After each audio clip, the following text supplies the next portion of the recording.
Now, the last leader of the Soviet Union, Mikhail Gorbachev, has died at the age of 91.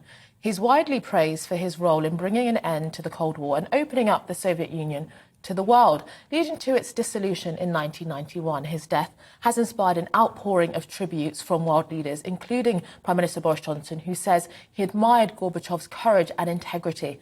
Vladimir Putin has said Gorbachev had a huge impact on the course of world history, who found his own solutions to urgent problems. But how are the people of Russia responding?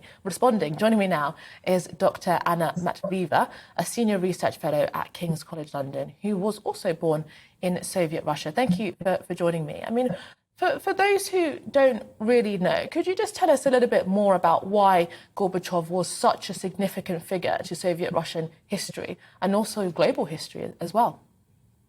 Yes, absolutely. Gorbachev was a colossal figure. He has changed Soviet Union. He has abolished communist system, which was not really working well.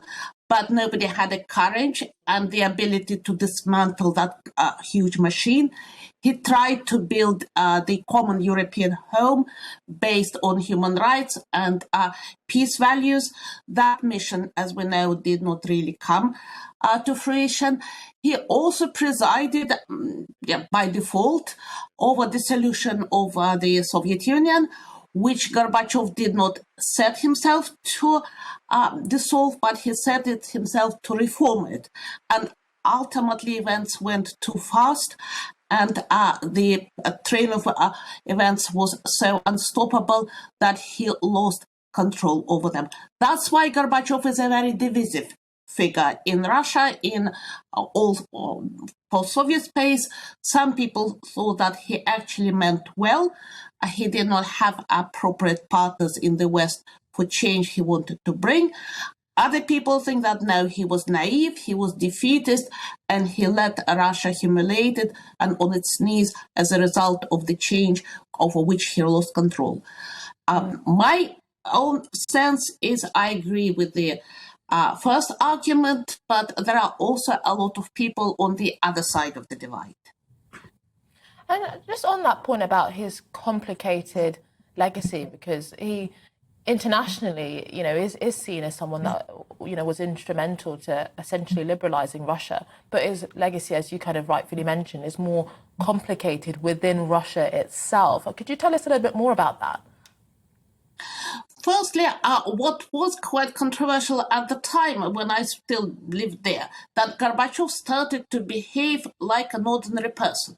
He brought his wife, which was completely unheard of among Soviet leaders. He started to communicate in a human, everyday way that connected to people. He was at ease on world stage. So that was something which some people thought was immensely appealing. Other people thought, no, that is not the dignity of the office.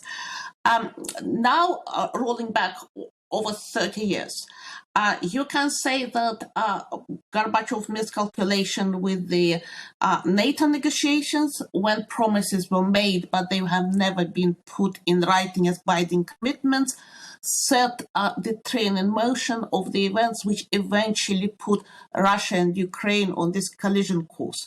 So thus the seeds of the current war have been sown by Gorbachev's naivety, miscalculation, underestimating the goodwill in the West, and not quite understanding that the game of hegemony and domination that was also going on at the time. So yes, some people blame the current war on his legacy as well. Very, very quickly, we don't have a lot of time. And what do you think Gorbachev's sense is of how Russia is today, particularly in light of what's happened in Ukraine? I mean, do you think that he has been or would be concerned about the direction that Russia has taken? He was concerned. At the same time, he was a Russian patriot. He believed in Russian people, Russian greatness, Russian history. He thought that Russia would pull through. He didn't endorse the war, but he also could see that the West was not an innocent party in that war. Certainly, there was very little that he can do to change the course of history, but what happened was contrary to the values which he tried to implant and gave all his life and career to serve. So that was a disappointment for him.